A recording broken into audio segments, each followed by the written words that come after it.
Since the birth of the Islamic Republic 30 years ago, Iran has been at daggers drawn with the West. In the last decade, as the West has put more troops on Iran's borders, the conflict has grown. In a luxury London hotel, a senior Iranian made a surprising offer to one of the West's principal negotiators with Iran. The Iranians wanted to be able to strike a deal whereby they stopped killing our forces in Iraq in return for them being allowed to carry on with their nuclear program. Iran had never before admitted responsibility for coalition deaths in Iraq. And when the senior Iranian said it, no other witnesses were present. This is the story of how the West struggles to handle its most intractable adversary.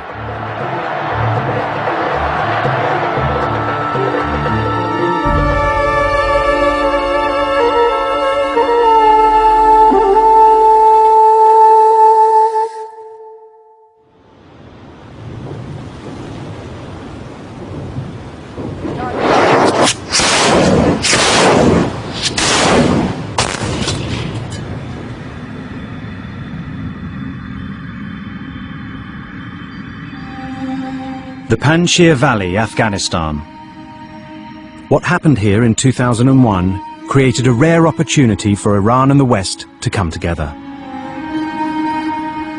Iran's enemies, the Taliban, controlled almost all of Afghanistan, except this valley, which was held by Iran's ally, the Northern Alliance.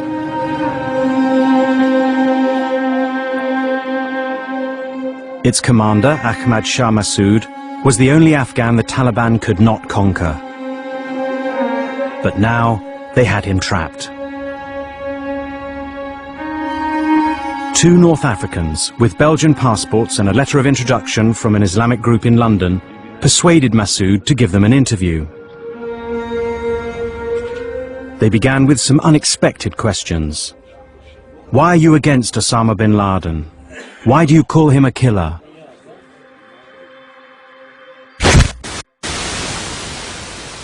Each exploded a bomb, one in the camera and the other in a suicide belt.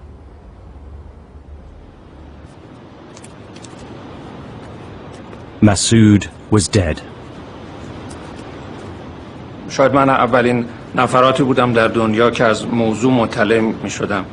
پرسش مهم این که چرا احمد شاه مسعود این گونه ترور شده و چرا اصلا ترور شده در این مقطع، چه اتفاقی افتاده که دو نفر جان خودشون از دست دادن، دو نفر نیروی حرفه‌ای.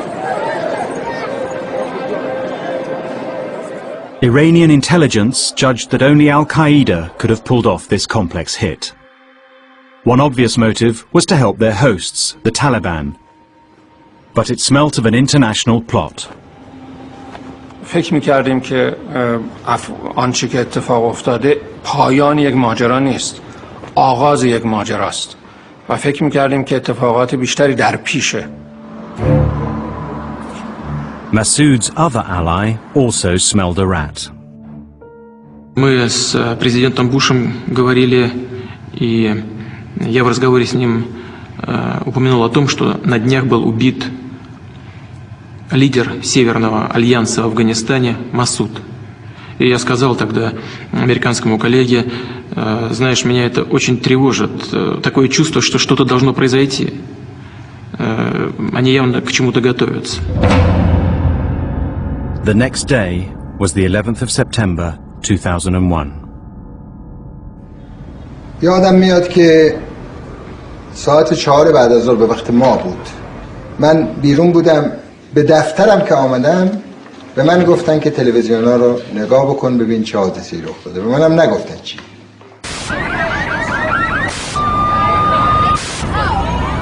ایشون اولین سوالشون بود که ارزیابی ما از مسئله چیست.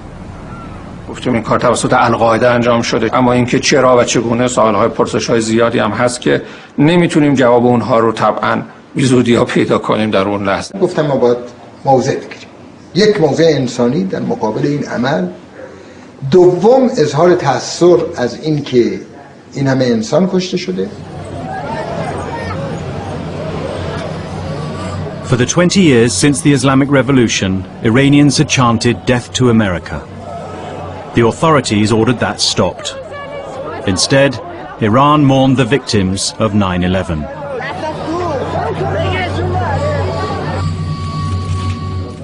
President Mohammad Khatami led the most moderate government since Iran became an Islamic state.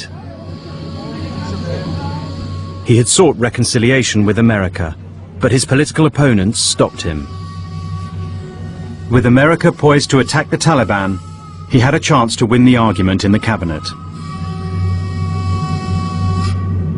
این طالبان دشمن ماست، آمریکا هم احساس می‌کرد طالبان دشمن ماست و سرنگونی طالبان در درجه اول تامین کننده منافع ایران بود. They decided to talk to the Americans. The only place where US and Iranian officials met was the UN. A member of Iran's delegation brought a message for the US government. He said that Iran was prepared to work unconditionally with the United States in the war on terror, that if they could work with us on this issue, it had the potential to fundamentally transform US-Iranian relations. In 1979, Iran had taken American diplomats hostage. The USA and Iran had had no diplomatic relations since. Now, Iranian and US diplomats started meeting secretly, in a body called the 6+2 group. These meetings took place in New York and also in Geneva. The Iranians were willing to do whatever was necessary to help to ensure that the US military campaign could succeed.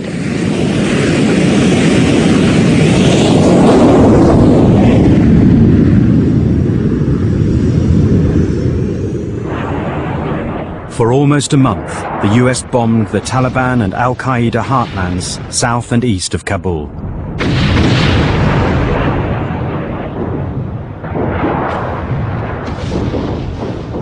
در افغانستان به قول خود افغان‌ها چیزی نبود که خراب بشه.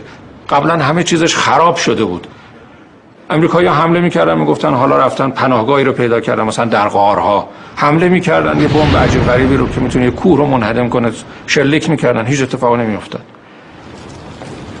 This war could not be won from the air alone. But Iran's allies, the Northern Alliance, were still bottled up in the Panjshir Valley. What they needed was the US to bomb the Taliban where they were blocking the road to Kabul. Iran decided it was time to share crucial intelligence with America. They used the 6+2 group. در یکی از این جلسات یکی از اعضای هیئت ایرانی نظامی بود و اون توضیح داده بود شرایط داخل افغانستان رو. He pounded the table and said, I've had enough of this. This is just nice talk, but we're not going to get anywhere if this bombing campaign doesn't succeed. نظرش این بود که امریکا اگر میخواد کاری بکنه باید با جبهه متحد یا با دوستان ایران همکاری کنه. And then he took out a map and he unfurled the map on the table and started to point to targets that the US needed to focus on, particularly in the north. We took the map to CENTCOM, to the US Central Command. And certainly that did become the US military strategy. We took a fourth world force, the Northern Alliance, riding horses, walking, living off the land, and we married them up with a first world air force. And it worked.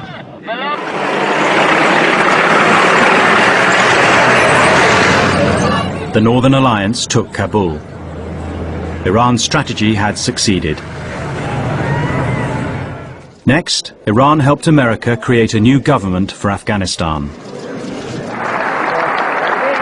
But America still had Iran on its list of state sponsors of terror.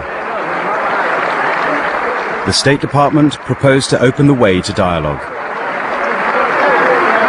We couldn't get support from the NSC, from the Pentagon, from the Vice President's office. And in every case, we ran up against this belief in regime change.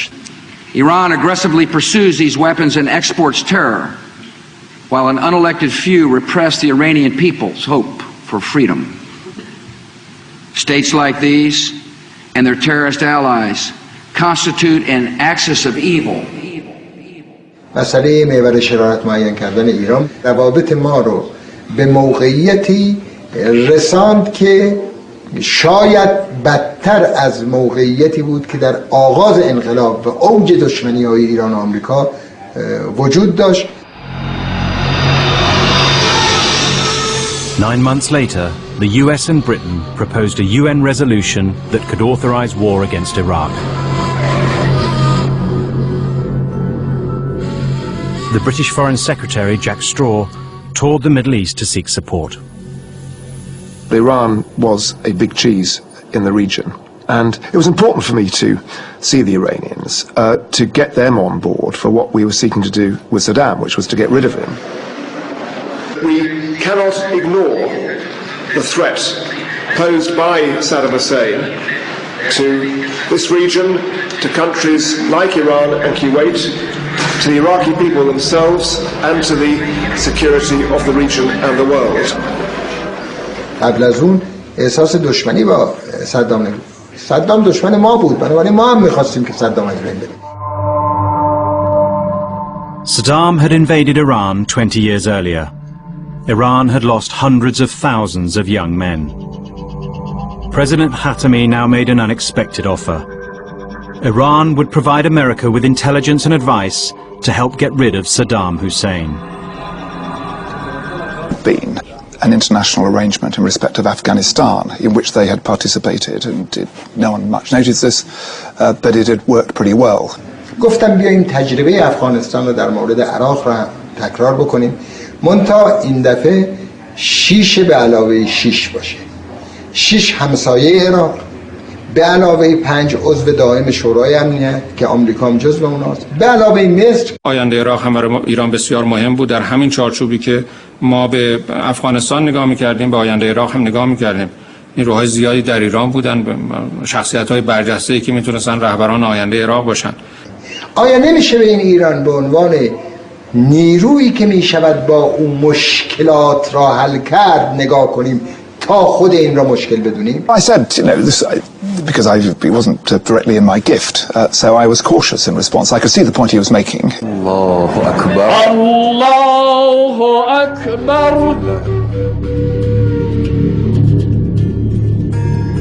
Straw knew that Iran and Iraq, both Shia majority states, are closely intertwined. No state was better placed to provide the UK and the US with intelligence in Iraq. But would President Bush accept help from one of his axis of evil? That was, of course, the $64,000 question. The crucial thing was to try it on Colin Powell, I called him. But the State Department had a problem. The White House. Secretary Powell and I wanted to push the possibility as far as as the traffic would bear, but we realized that there were some real practical limitations that the president was going to put on this. Colin was sympathetic, but he came back to me and said that he didn't think it was a runner.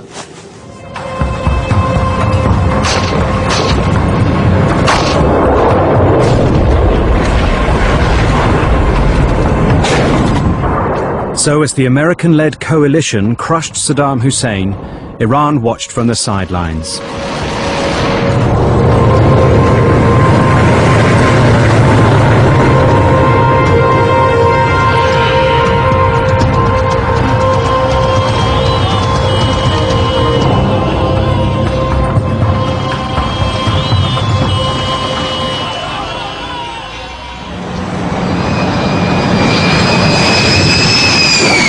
Iran now faced American forces of 250,000 men on its Afghan border to the east and in Iraq to the west.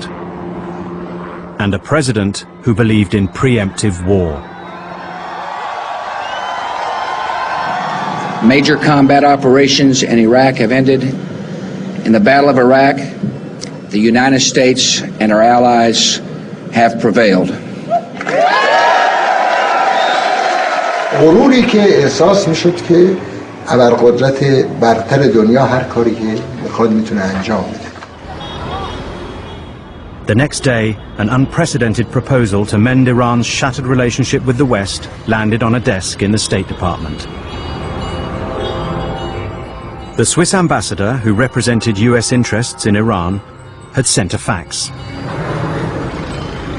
It starts out with his meeting with Sadegh Kharzi. And I thought, this is a little bit different. Sadegh Kharzi, here on the right with President Khatami, was a key player in Iran. He was the foreign minister's nephew, an in-law of the supreme leader, and he'd been meeting the Swiss ambassador. The readout says that he's had these talks with Sadegh Kharzi, and Sadegh Kharzi has developed a roadmap for the normalization of U.S.-Iranian relations. The roadmap suggested direct talks between Iran and America. Everything was on the table. Iran's wish list: America would refrain from supporting regime change and abolish all sanctions on Iran. And America's wish list: Iran would make Hezbollah into a peaceful political party and would accept the two-state Palestinian-Israeli peace process. That proposal had a number of elements which were of importance to Iran. That is, it had the element of mutual respect, which has been lacking in U.S. approach to Iran. The covering letter said that Kharzi had 2 long discussions with the supreme leader, and that President Khatami and his uncle, the foreign minister, were also present. All previous contact between the US and Iran had been limited to single issues. Now it seemed the supreme leader had agreed with 85 to 90% of this ambitious paper.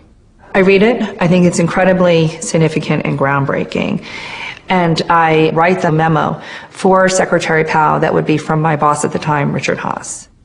I thought the paper was interesting, but I was skeptical. The biggest problem in dealing with Iran at that point was uncertainty about whether the government really spoke for the government, or whether the government really spoke for the power centers of the country. If the Iranians authorized it to be transmitted to the U.S. as the basis of talks, we should do it. I don't care whether they contracted it out to a great speechwriter. They authorized its transmission, and we should call them on it. Washington said no. The decision wasn't made by hardline associates of the president. It was made at the top of the State Department. Even in response to a proposal that was basically a genuine attempt to resolve all issues of concern to either side, the United States simply decided to neglect it and put it aside. America's snub left diplomacy with Iran in European hands. Britain's Foreign Secretary flew to Tehran. President Khatami still needed to convince the West that the rest of Iran's leadership supported his moderate policies.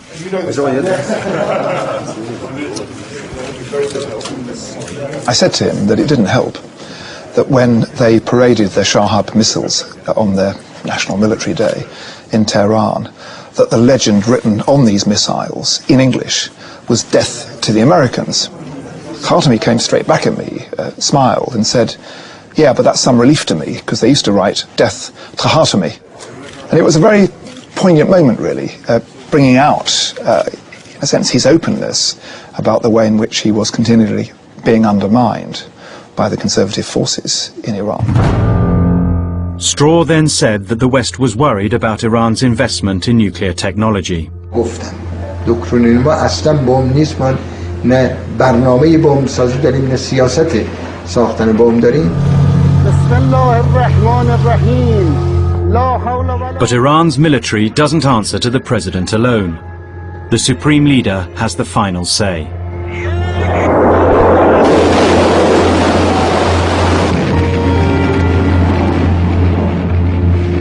Iran already had an ambitious program in ballistic missiles that could carry nuclear warheads.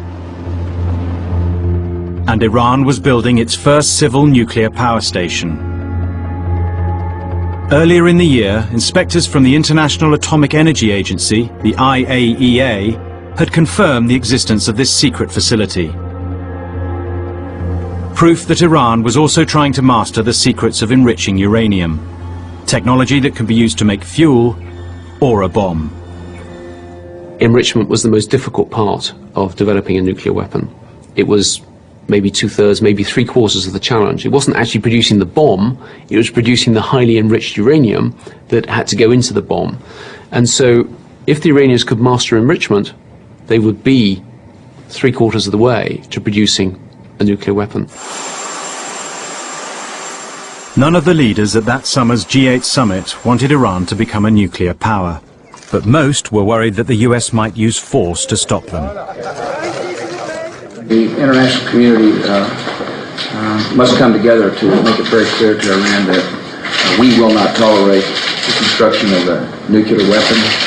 Iran will be dangerous. Fundamentally, both the president and the vice president felt we were going to have to overthrow the regime. Iran, under the control of the Islamic Revolution, was never going to be a rational partner, and that the ultimate way to stop Iran from pursuing nuclear weapons or supporting international terrorism was to change the regime in Tehran. The Bush administration didn't openly threaten to strike Iran, but they did have an agreed phrase for it. All options are obviously on the table, as the president has said repeatedly. Senator, I just have to repeat, the president never takes any option off the table, and he shouldn't. Be very clear, the president of the United States doesn't take any options off the table. For our part, the United States is keeping all options on the table. And as the president has said, all options are on the table.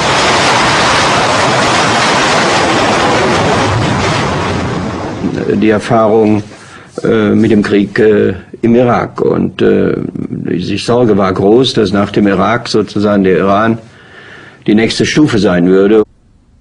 Yoska called me and said, look, we mustn't allow the Western allies to be split again in respect of Iran. Es gab zwei Dinge. Erstens, mein Eindruck war, Jack Straw wollte auf jeden Fall einen zweiten Irak vermeiden. Und zweitens, die Amerikaner mit ins Boot zu holen, war Großbritannien unverzichtbar. He said, why don't you and I get a deal from the Iranians where in return for lifting of sanctions, we get copper-bottomed guarantees, internationally verified, that they're not pursuing a nuclear weapons program. And I said I thought it was a very good idea. Obviously I talked to the Prime Minister about it and he endorsed it. And so that's how the E3 process began.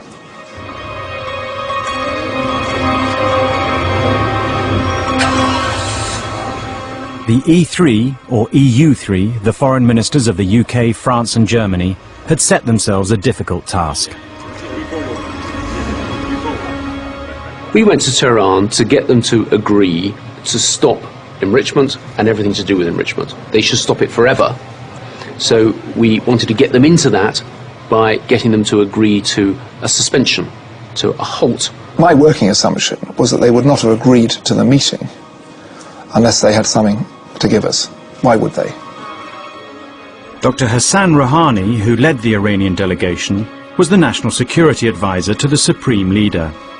When the meeting began, he played his strongest card: Iran's right to enrich uranium under the Nuclear Non-Proliferation Treaty, the NPT. جمهوری اسلامی ایران همانند سایر کشورهایی که امضا کننده NPT هستند باید به همه حقوق قانونی خودش در زمینه صلح‌آمیز و فعالیت‌های هسته‌ای صلح‌آمیز برسه. The Europeans replied that Iran had violated its treaty obligations and should suspend its enrichment program. Iran had smuggled centrifuges to enrich uranium and then hid them from international inspectors. We are talking about a lack of trust, and you are responsible for that. Rouhani said that they would agree to not putting radioactive material into the centrifuges, which would mean that Iran was not enriching, and so that would mean suspension of enrichment. Pour nous, c'était une définition beaucoup trop étroite des activités liées à l'enrichissement, puisque c'est tout ça ce que nous cherchions à suspendre, et on a vu tout de suite qu'il y avait là un problème. The problem with Iran's definition of suspension was that it would allow them to build more centrifuges and master the skills needed to run them. We didn't want to allow a situation where all this equipment was kind of primed, ready to go, but all they agreed to do was not to press the button. So that was the argument, and it was a really big argument.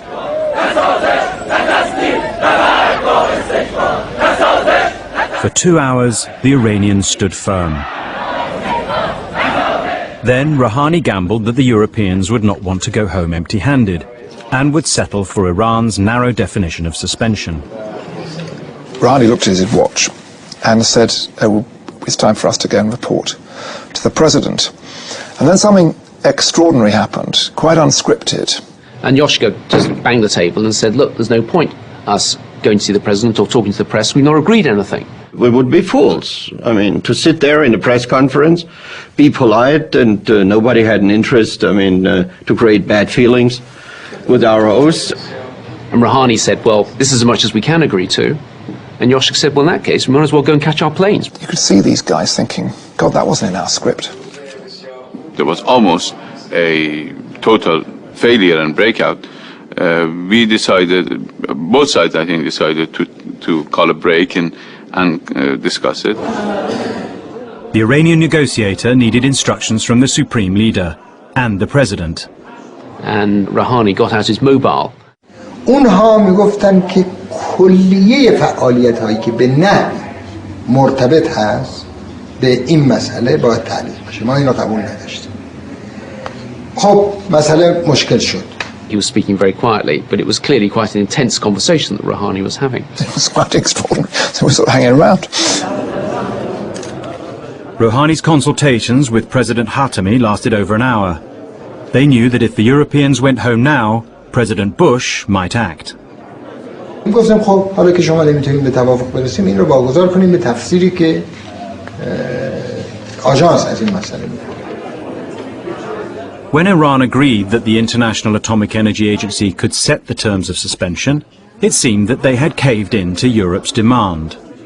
Now the Europeans were happy to meet the president. We were not bad in poker game too, in the diplomatic poker game. The European part. But the Iranians thought they had the ace up their sleeve. They had already asked the IAEA director, Mohammed El-Baradei, how he would define suspension. Dr. El-Baradei had visited the day before and they discussed the meaning of suspension. Dr. Rouhani believed that El-Baradei had considered suspension to be basically not feeding uranium into the centrifuges. متاسفانه آقای البرادعی علیرغم قولی که یعنی علیرغم حرفی که زده بود و علیرغم معیارهایی که بود یک جور دیگری تعلیق رو مطرح کردن که به نظر ما امر بسیار خلاف اخلاقی بود. The IAEA defined suspension as Europe wanted, and 4 months later they reported that Iran had been hiding a new, advanced centrifuge. Iran had expected agreement with Europe would bring economic rewards. None came.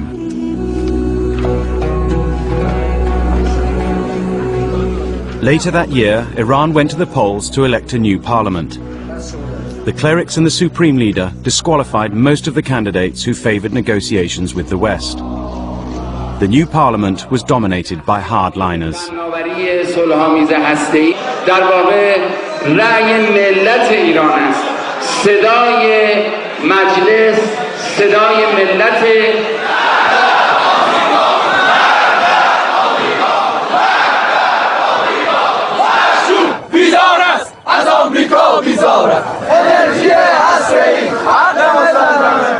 This tough line was reinforced by the Supreme Leader's new appointment to the National Security Council, Ali Larijani.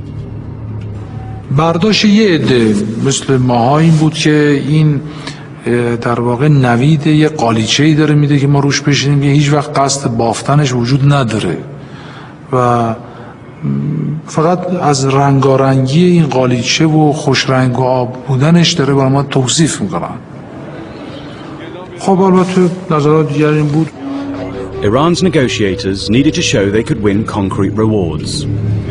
So one of them approached the IAEA director to help get trade concessions from Europe to impress the voters. Iran's next round of elections was imminent. A lot of candidates from the election will benefit from us losing this, yeah, I know this that. negotiation. I know that. They will not see favorably a success in these talks, and they're rather influential people. Both Europeans as well as the negotiators have lost credibility in Iran. It's not a problem of confidence on their side, it's a problem of confidence on our side as well as confidence in our own sort of credibility at home. Die Iraner waren unter innenpolitischem Druck, wir wiederum waren unter Abstimmungsdruck mit den USA. Es war nicht einfach, hier schnell voranzugehen.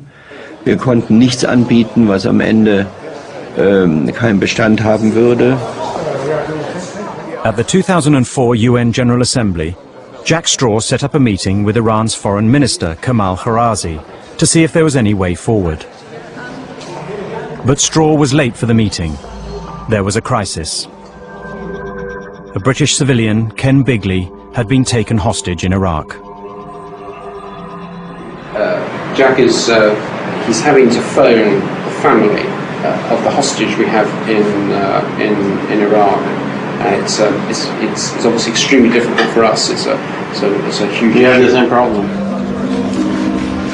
2 years earlier, the West had spurned Iran's offer of help to deal with Iraq.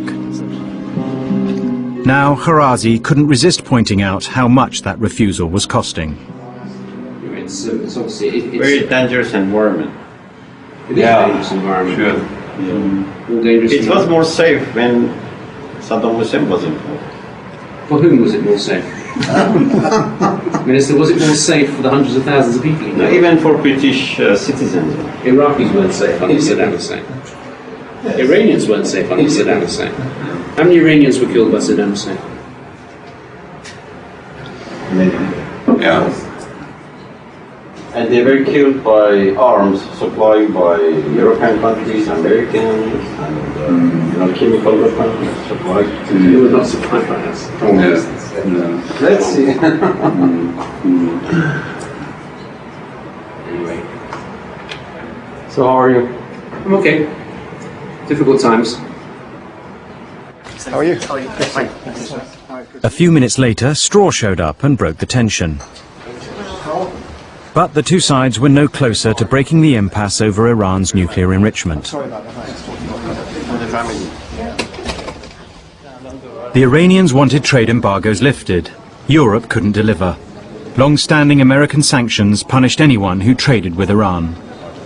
حتی هواپیمای مسافربری رو که ما در این زمینه مشکل داریم و جان شهروندانمون در خطره، با فشارهای غیر منطقی آمریکا به سادگی دسترسی به امکاناتی که بتونیم نوسازی بکنیم ناوگان هواییمون نداریم. Jack Straw decided to ask Colin Powell to let Europe offer some incentives, some carrots, to Iran. He raised it at the annual dinner of G8 foreign ministers. I had a very close relationship with Colin Powell. I talked to him and he said, we've got to give something to them and let us see. It's in our interest to try and give something to the Khatami regime. On a senti qu'il acceptait, en fait, le principe des carottes et que peut-être on pourrait espérer, du côté américain, un geste. On savait, on avait dit aux Américains, vous savez, un geste, c'est sans doute les avions. Et donc seuls les Américains pouvaient faire ça. And Colin Powell agreed and said, well, he thought it would be very useful for the political directors to meet, and he invited us all to Washington a couple of weeks later to do that. Nous sommes sortis de ce dîner dans un grand état de satisfaction. The Europeans now worked out the detail of exactly what could be offered to Iran. 3 weeks later, they brought their proposal to Washington. Nous pensions que peut-être qu'une décision très importante allait être prise du côté américain. Nous savions que ça allait être difficile, nous entendions les bruits les plus divers. The administration's most outspoken hardliner had been lobbying against the new policy. I was stunned that Powell had deviated from our policy by saying, let's offer the Iranians even more carrots than the EU3 had been offering. But the Europeans were met by Powell's loyal deputy, Richard Armitage. We missed what you said outside there. The reason I even met with them was because they had to realize that there were some sensible people on the 7th floor. Et puis Armitage est parti. Et la délégation américaine a été présidée, à partir de ce moment-là, par John Bolton. You could see the evident dissatisfaction on John Sawyer's face because I was still there. And I leant over and said, let me know if I can help in terms of achieving a common outcome to this. And I just got a sort of frosty glare. In the face of Bolton's hostility, Soares presented the new plan on behalf of the Europeans. Our proposal included spare parts for their aircraft, possible sale of new aircraft, the capacity for international nuclear companies to cooperate with the Iranians on civil nuclear power. Bolton nous a écoutés avec un visage qui ne bougeait pas. Bolton said, right, has everybody else spoken? Okay. And he got out a sheet of paper and said, this is the US position. We expected Iran to suspend all of its uranium enrichment activities and come into full compliance with its safeguards obligations. And not until that happened would we consider anything. Le voilà en train de lire comme un fonctionnaire soviétique un texte, un papier, que c'était un papier de fermeture totale.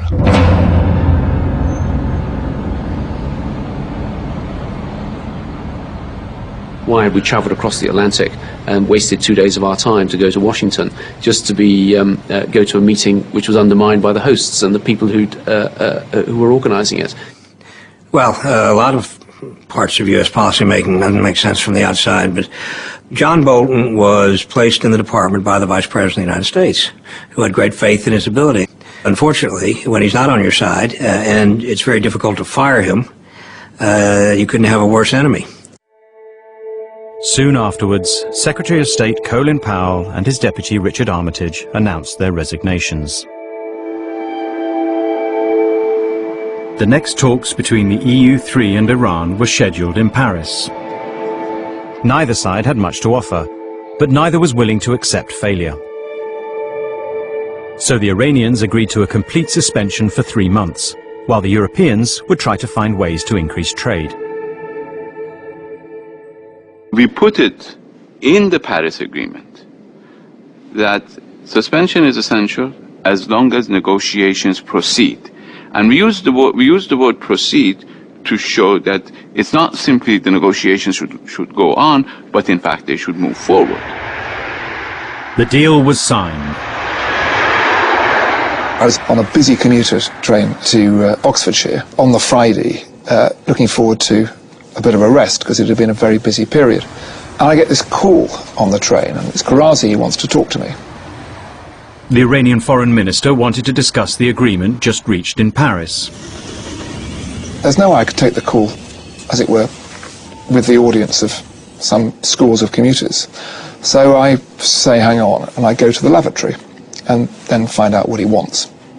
And what he wanted was essentially to amend this deal. The Iranians had just signed the agreement to turn off and seal every single centrifuge they owned. Now their foreign minister asked for an exemption, for research.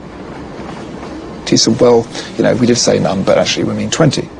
I said I have to call him back because by this stage, trying to negotiate on something as important as this from a train lavatory and with the computers wanting, I think somebody's actually at the door wanting to make use of the loo for its proper purpose.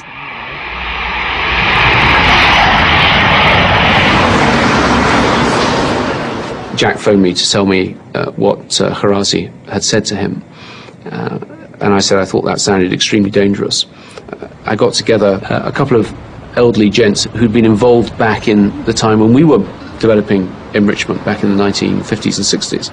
They said, oh, I remember how we did this. We had 16 centrifuges that we ran continuously for 2 years. And after 2 years of running 16 centrifuges, we'd mastered enrichment. So if the Iranians want to keep 20 centrifuges, they probably want to do the same thing. All right, thank you. Bye. Great. No, he said Minister Straw, Secretary Straw may be interested. And may. In the end, Straw phoned Foreign Minister Karazi. I said, look, the deal's a deal. You know, you guys are really difficult, come impossible to negotiate with. When you sign a deal, you know, it is a deal. Iran dropped the request to keep 20 centrifuges, finally implementing the full suspension the West had been asking for. IAEA cameras monitored it. But the relationship between Iran and the West was about to take a new turn. President Khatami's term in office was up. من به اونا گفتم یک بدبینی شدیدی در ایران وجود داره و اون این که میگه آمریکا میخواد ما رو به کلی از این حق محروم کنه، اروپا هم دارد در مسیر آمریکا حرکت میکنه و هر چی شما تعلل بکنیم و به نتیجه این آیین هستیم، این بدبینی توسعه پیدا میکنه.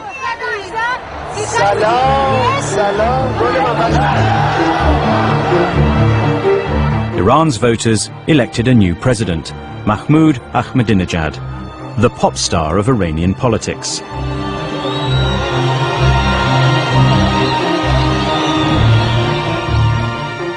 And America had a new Secretary of State. As National Security Advisor, Condoleezza Rice had not concentrated on Iran. Now she put it at the top of her agenda. I met Secretary Rice at the airport and we had a long talk on the ride into Brussels. She said that Iran was beginning to increase its assistance both to Shia militants in Iraq, to the Hezbollah, to Palestinian Islamic Jihad. So Iran had become the largest funder and supplier of arms to most of the Middle East groups that were shooting at us or shooting at the Israelis or the moderate Palestinians. And secondly, Iran was continuing its nuclear research. Rice made Burns her deputy and asked him to take on the Iran brief.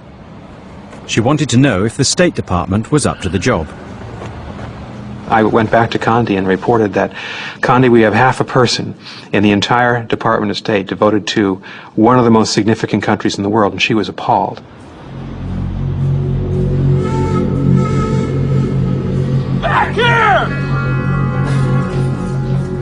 Within days, Rice would receive a report from Iraq that would strengthen her resolve to deal with Iran.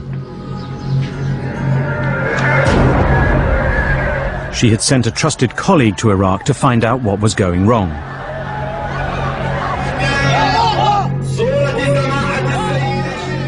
Shia militias backed by Iran were emerging as the biggest threat to Western success in Iraq.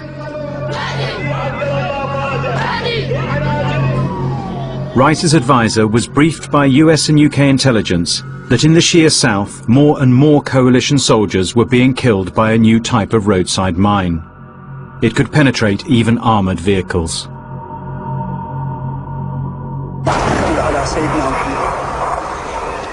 It's rare to get a convergence of intelligence from so many different kinds of sources and from several different agencies that all end up pointing in the same direction.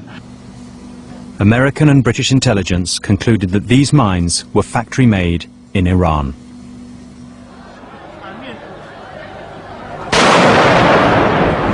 The people who are being killed by these devices were our soldiers in the field, and they were the people who literally had gone to the sites of these explosions and cleaned up the bodies and body parts of their comrades. From their point of view, one more soldier getting killed is huge.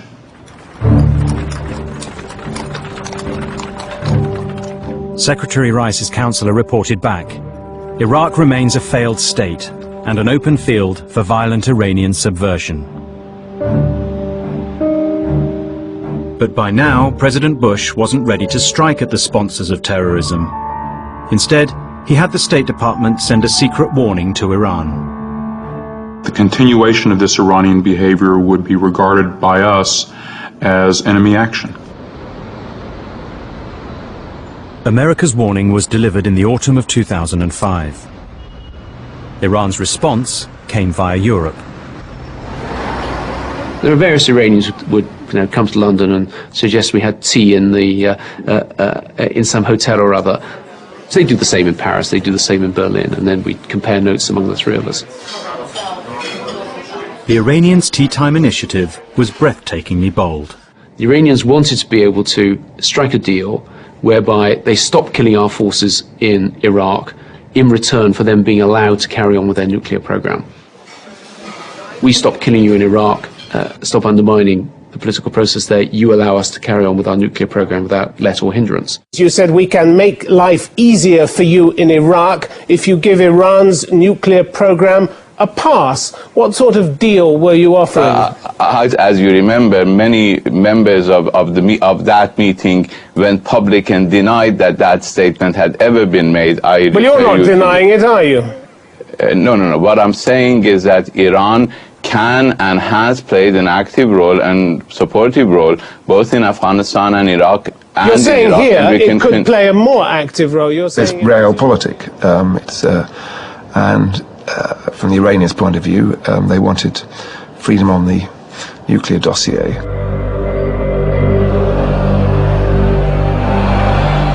The West ignored the offer of a deal, but Iran had made it clear. If it were attacked, its allies in Iraq would kill more Americans, British and Iraqis there. President Ahmadinejad announced that Iran would restart its nuclear enrichment plant. اونها از سلاح هسته‌ای نمیترسند، از خودباوری ملت ما میترسند. بدانید ملت ایران از حق مسلم خود صرف نظر نخواهد کرد. بشنوید این صدای ملت ایران است که نظر خود را به صراحت نسبت به انرژی هسته‌ای اعلام می‌کند. بشنوید.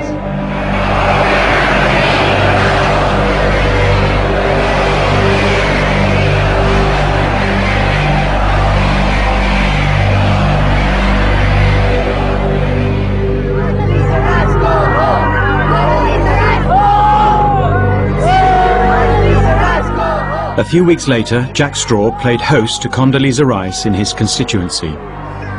The confrontation with Iran was pulling the US and the UK apart. For the first time since the invasion of Iraq, the UK was refusing to endorse American threats. I was saying, hang on, you just need to understand that there aren't any circumstances in which this British government, or in my view, any British government, could be involved in military action against Iran. Secretary of State, what next steps could be taken to persuade the Iranians to pull back from the uranium enrichment program? Jack Straw keeps telling us that military action will never be used. First of all, the American president never takes any option off the table. You don't want the American president to take any option off the table. To respond to my point, from a British perspective, was that since I thought that it would be completely inappropriate and counterproductive to take military action. And given the background of Iraq, I think we would have been involved in a political firestorm if I had given a hint that military action was a possibility. Now, I may say Tony Blair took a different view about that. Within the month, Blair would remove Jack Straw from the Foreign Office. But he still had one last chance to exploit the special relationship. At the end of the trip, Connie and I went to her plane. Straw stayed on board. He flew with Rice on an unscheduled trip to Iraq. On that trip, we spent quite a long time in her cabin talking about Iran. My message to Condi was this: we Europeans have gone as far as we can by ourselves, and frankly, so far as the Iranians are concerned, we Europeans are a sprat to catch a mackerel, and you're the big fish, the United States. After changing planes in Kuwait, they arrived in the war zone.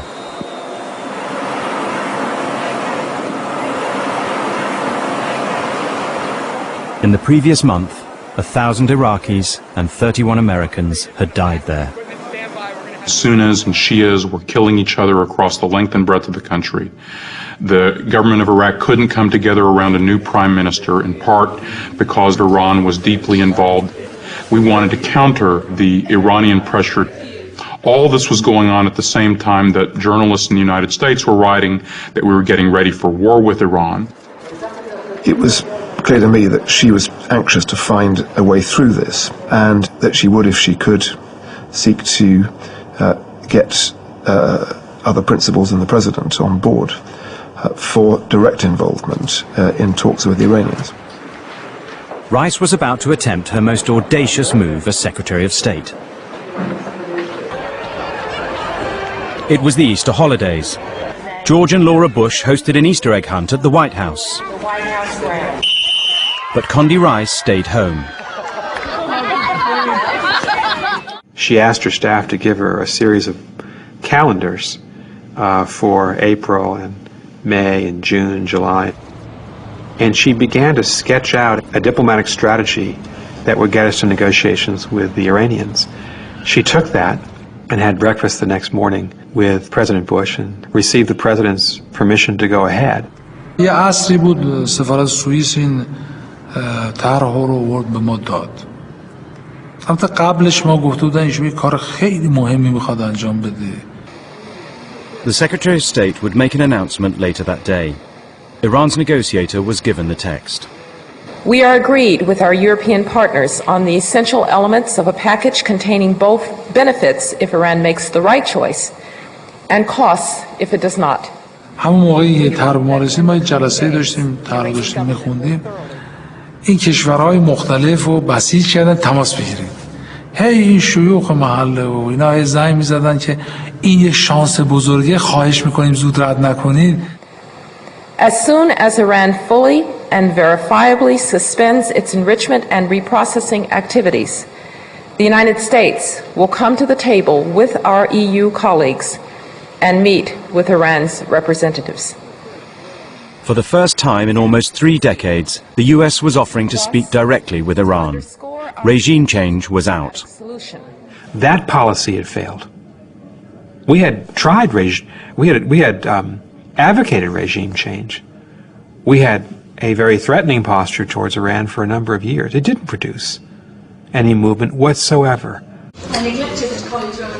The Americans made it possible to offer the Iranians more than any of them had thought conceivable. From civil nuclear power stations to the biggest prize of all, welcoming the Islamic Republic into the family of nations. Secretary Rice and I were quite buoyant. We felt that the Iranians were going to accept this offer. گفتن بسته تایی کردیم و وقت تماس گرفتن با ما و خب بیاین. The offer was presented to Iran's negotiator by the EU's foreign policy chief. I tried to be as constructive as possible, as friendly as possible to him, as respectful as possible to his country. آقای سولانا خب توضیح دادن بسته رو از روی متنی که داشتن و بعدم گفتن من خصوصی میخوام با شما صحبت. They went into a side room with a translator. I went into some of the details that we prefer not to be said in the formal meeting. آقای سولان در خصوصی گفت که این فرصت خوبی است مثلا مذاکره کنیم. گفتم خب ما میفهمیم حالا فرصت خوب بعدش ولی حالا چی توی این هست تعلیق و اینا که میدونیم ما نمیپذیریم. اینجوری گفت نه اون تحقیق و اینا هست. حالا خصوصی به ما اینو گفت. Centrifuges for research were what Jack Straw had turned down 2 years earlier. This was a big concession to Iran. He said, whatever proposal you make to me here, I will have to discuss it with other people in the structure of power of Tehran. And as you know, the structure of power of Tehran is not a simple matter. چون در کشور ما به هر حال رهبری است و تصمیم نهایی رو میگیره این دیدگاه باید مطرح بشه. بعضی‌ها میگفتن این باز یک دامه یه فریبه. موقف یه عده بود که این فرصت خیلی طلایی. President Ahmadinejad was against the proposal. Larijani was in favor. But when he came to Brussels 6 weeks later, all he could do was turn on the charm. Yes was not there, no was not there. Yes but, no but, it was full of that. And in Farsi it's much easier to do that. In English it's more difficult. You let us know so that A month later they met again. There now seemed to be enough support in the National Security Council for Larijani to take a half step forward. موضوعی که ما داشتیم که علل اغلب این بود که ما این دو حالت افراط تفرید رو قبول نداریم. طرح لازم نیست همه چیزش کامل باشه و درست باشه. میتونه 30%، 40% درست باشه. طرف مقابل فقط ظرفیت این باید داشته باشه که اگر اشکالات بهش گفتن تکمیل کنه. Larijani and Solana hatched a plan to open talks in New York during the UN General Assembly. The New York meeting was to be carefully choreographed. Iran would temporarily suspend enrichment and the West would suspend sanctions. The key was that the two sides would make these concessions at the same time. Larijani would come to New York, to the Waldorf Astoria. He would meet with the European foreign ministers and the Russians and Chinese foreign ministers. He would accept the basis of negotiations, and at that point Secretary Rice could then enter the room, have dinner with them, sit down across from them, and have the very first conversation. تو دیپلماسی 10% ظرفیت هم روش کار میکنن، دور نمیریزن. Dr. Larijani was very enthusiastic about that meeting with the permanent members of the Security Council, and to do that in New York at the time of the General Assembly was not a minor thing. New York would give Larijani the chance to win the argument in Iran. He'd get rid of hated sanctions. Receiving the public respect of world leaders would show that Iran was no longer a pariah state. The Americans were ready. We had formed a negotiating team. We'd done all sorts of research on how best to work with them. We'd thought through the various elements of what we would do and the pace of the negotiations. We were quite looking forward to it. We're working toward a diplomatic solution to this crisis. And as we do, we look to the day when you can live in freedom, and America and Iran can be good friends and close partners in the cause of peace. The Iranians were due at the UN on Monday. The Friday before, the State Department got a message. Larijani would have minders. The Iranians sent word to us that they had to have a delegation of nearly 300 people accompany Larijani. None of them had visas. And Condi said to me, let's take away any excuse they have not to come. So I called our embassy in Bern in Switzerland and I said, could you please stay open throughout the entire weekend, issue several hundred visas, which they did. All the technical questions were resolved. The visas were there, the travel arrangements were done. I have the honor to welcome to the United Nations His Excellency Mr. Mahmoud Ahmadinejad. The Iranian who arrived in New York and who was the center of attention at the United Nations was not the nuclear negotiator. The President will have a press conference on Thursday. It seems President Ahmadinejad had won the argument in Iran. Once President Ahmadinejad showed up in New York, it was clear that two were too many. The plane never took off. Larijani never took off from Tehran. He never made the trip. Those 300 people didn't get on the airplane. They never showed up in New York. And we were in New York thinking, well, maybe he'll come tomorrow, or the next day, or next week. Larijani was replaced by a much more hard-line negotiator, and Iran went ahead with its nuclear program. The West imposed more sanctions. 30 years ago, Iran's revolution promised freedom from Western interference.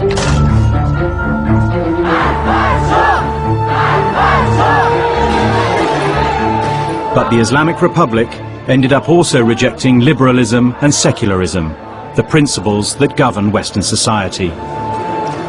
The many dead on both sides have reinforced this bitter divide. It will be difficult for any new leader to shift the weight of history. We will extend a hand if you are willing to unclench your fist.